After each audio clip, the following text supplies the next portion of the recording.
বিসমিল্লাহির রহমানির রহিম।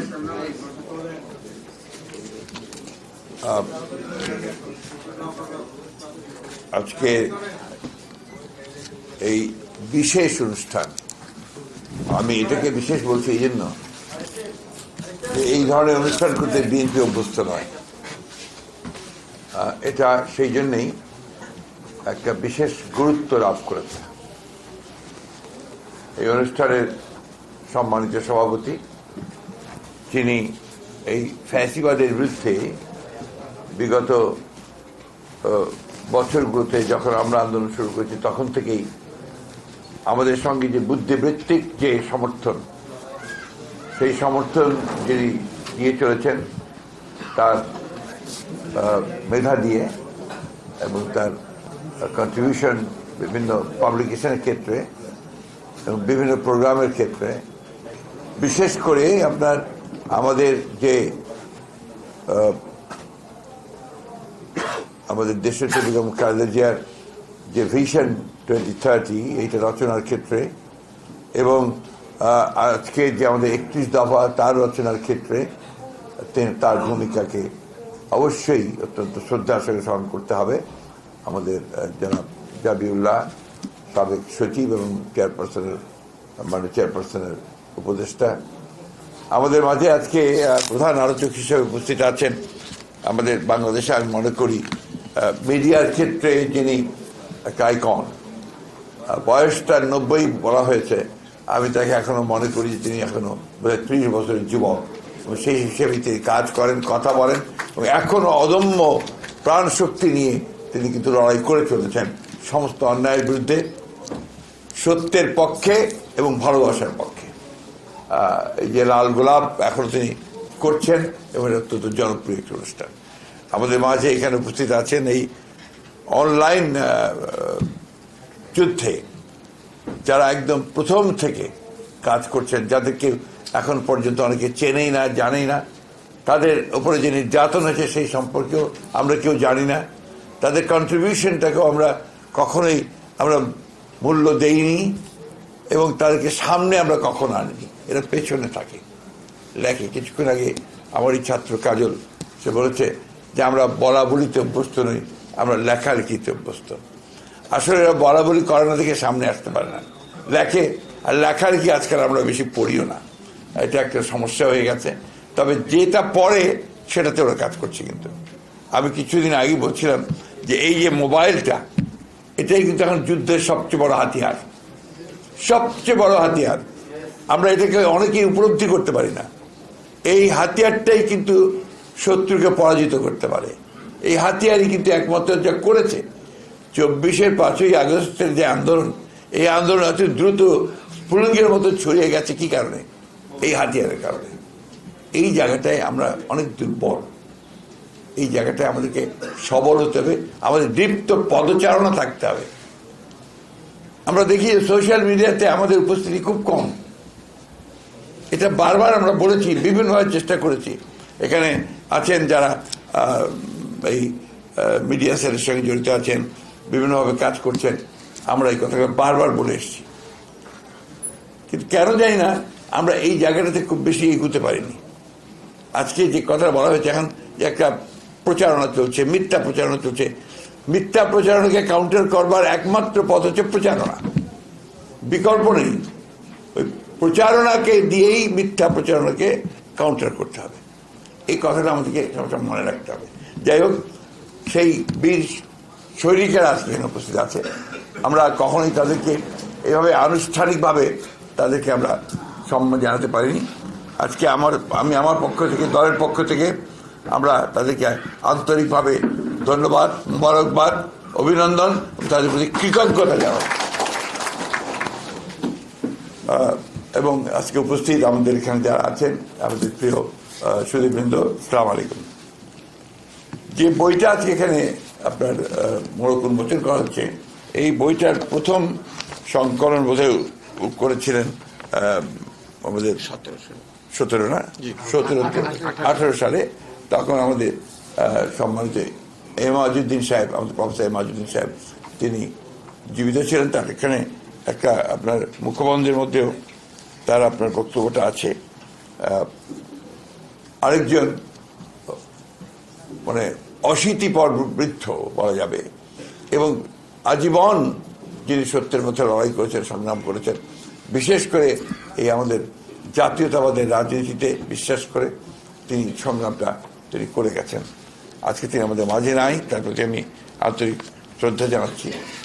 আমি সম্মান জানাতে চাই, শ্রদ্ধা জানাতে চাই আমাদের এই সমস্ত ভাইয়েদের যারা লড়াইটা করেছে, যারা সংগ্রাম করেছে, নিপীড়িত হয়েছে, নির্যাতিত হয়েছে, গুম হয়েছে, এখন পর্যন্ত তাদের মনোবল এতটুকু ছোট হয়নি।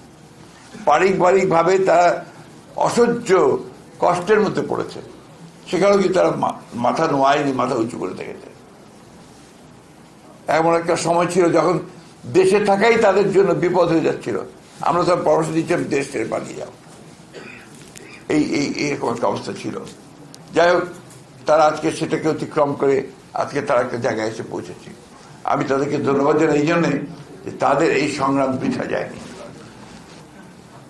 প্রিয় সুধীবৃন্দ, আমি দেশনেত্রী বেগম খালেদা জিয়ার ওপরে যে বইটা তারা জবানবন্দির উপরে লেখা, যে বইটা তারা করেছে জবানবন্দির উপরে, এইটা আপনাদেরকে পড়তে বলবো।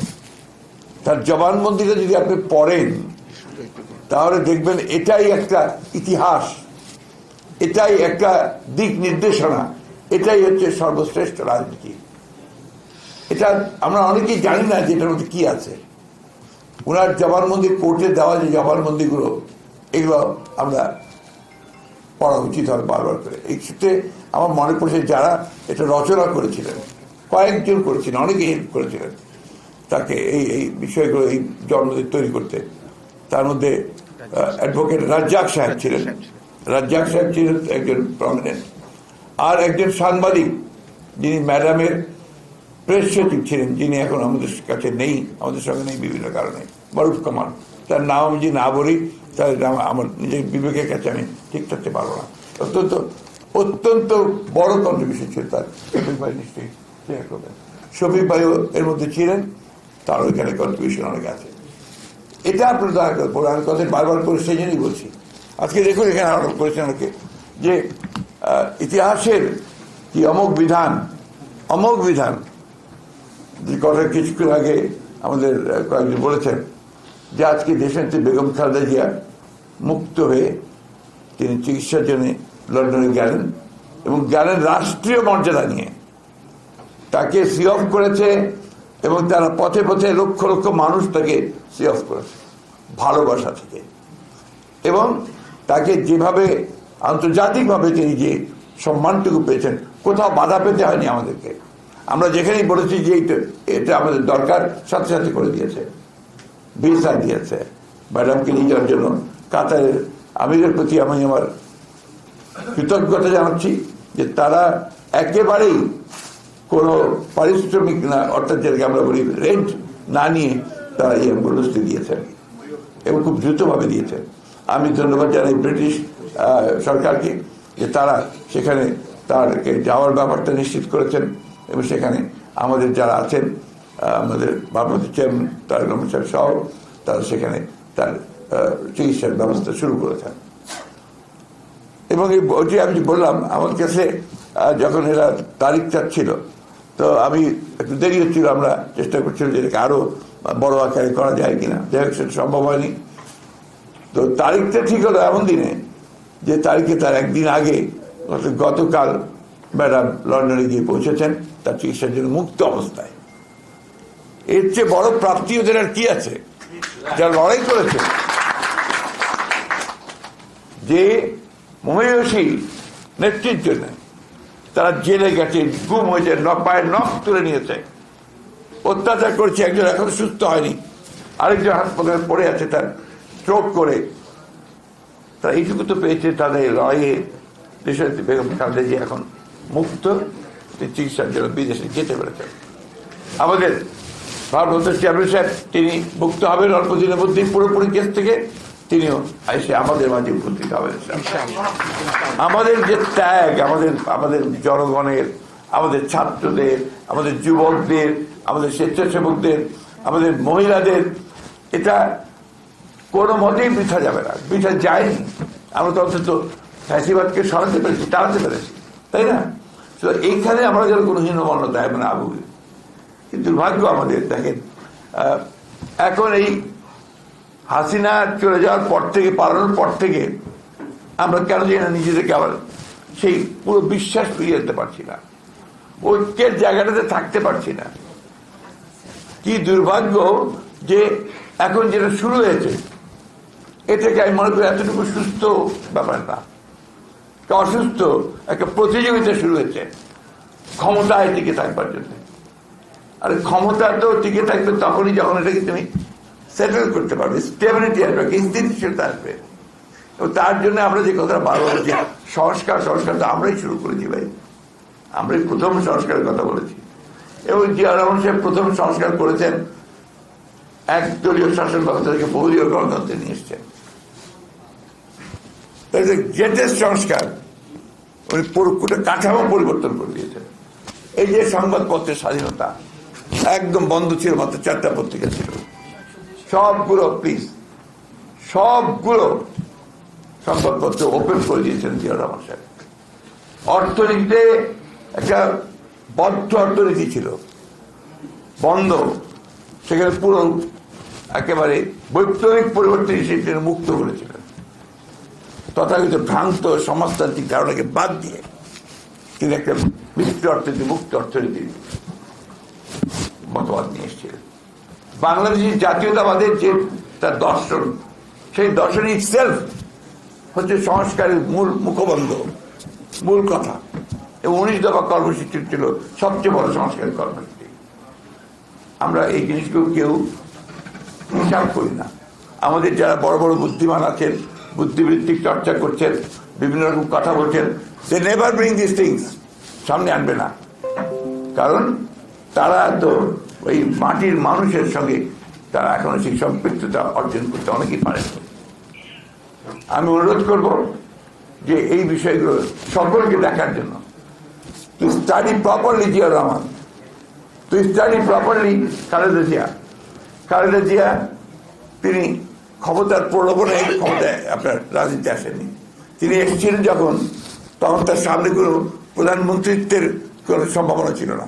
তিনি এসেছিলেন একটা জাতিকে মুক্ত করতে, স্বৈরাচার হাত থেকে, গৃহবধূ সেই সামনে এসেছিলেন। তিনি দীর্ঘ 9 বছর লড়াই করেছেন। আমি বলি সবসময় যে খালেদা জিয়া প্রথম নারী মুক্তিযোদ্ধা, আমার উপরে খুব রেগে যায় ফ্যাসিস্টরা, খুব বাজে কথাবার্তা বলেছে, বাট দ্যাটস দ্য ট্রুথ।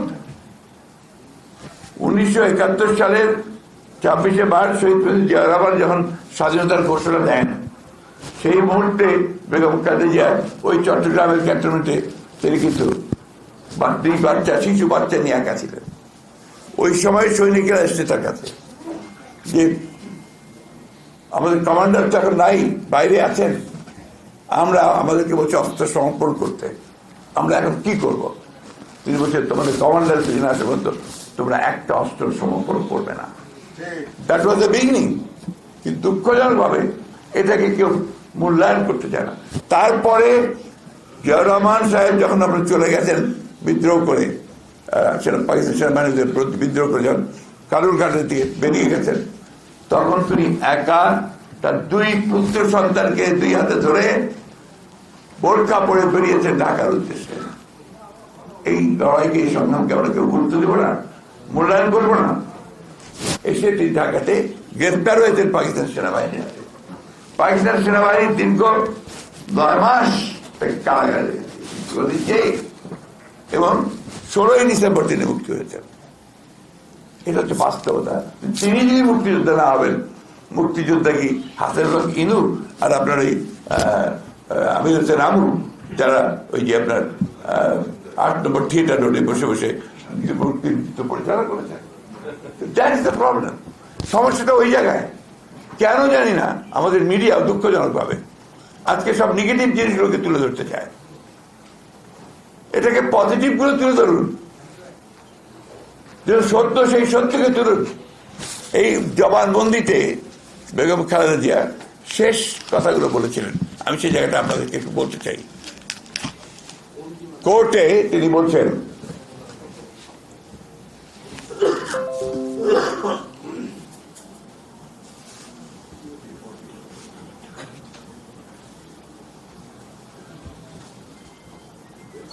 আমি আমার পদে আসীন থেকে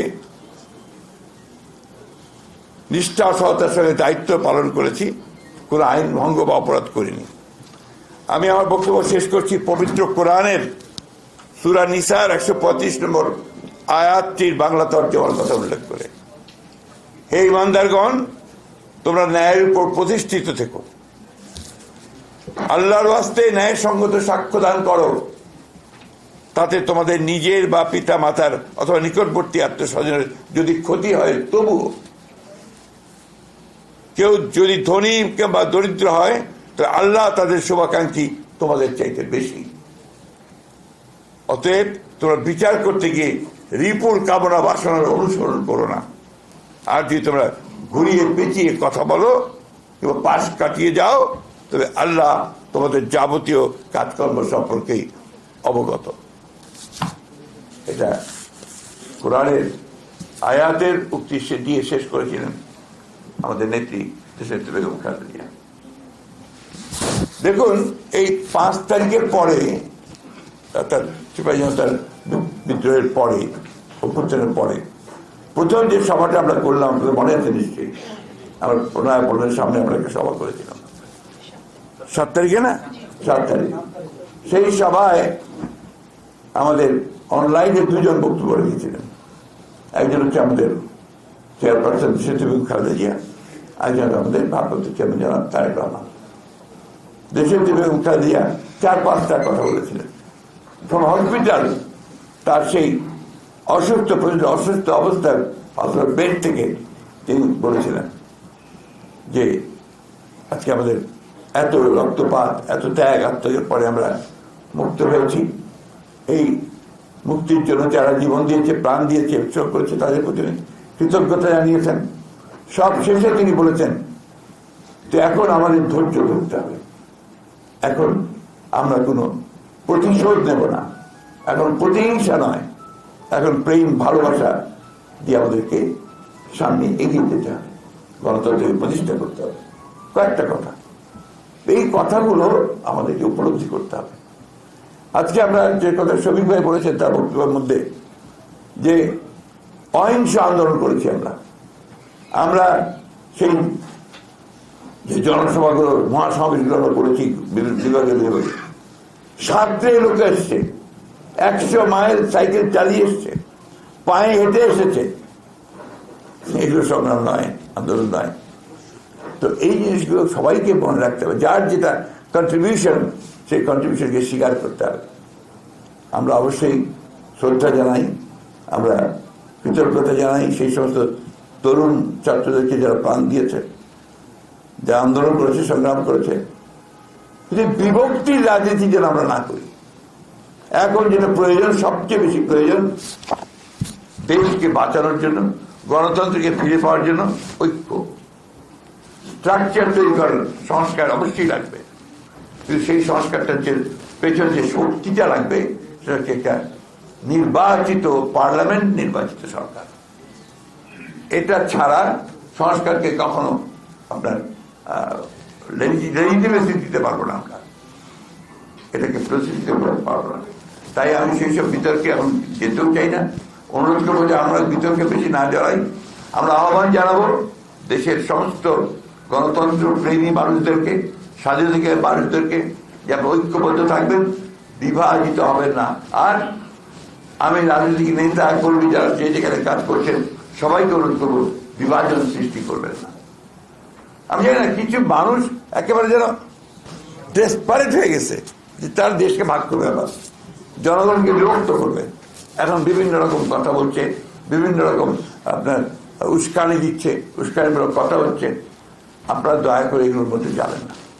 সবশেষে যারা অনলাইন যোদ্ধা, তাদেরকে আমি আবারও কৃতজ্ঞতা ধন্যবাদ জানাতে চাই, এবং এই অনুরোধ করতে চাই যে যারা সত্যিকার অর্থে, যারা সত্যির সন্ধানে নেমেছেন, যারা জাতীয়তাবাদে বিশ্বাস করেন, যারা বাংলাদেশের গণতন্ত্রে বিশ্বাস করেন, যারা দেশের কাজে নেতৃত্ব এবং পার্বত্য এবং তারেক রহমানের নেতৃত্বে বিশ্বাস করেন, তারা সবাই ঐক্যবদ্ধ হন, বিভক্ত হবেন না, এবং এই লড়াইটাকে কি করে আরো বাড়ানো যায় সেই কৌশলগুলো গ্রহণ করেন।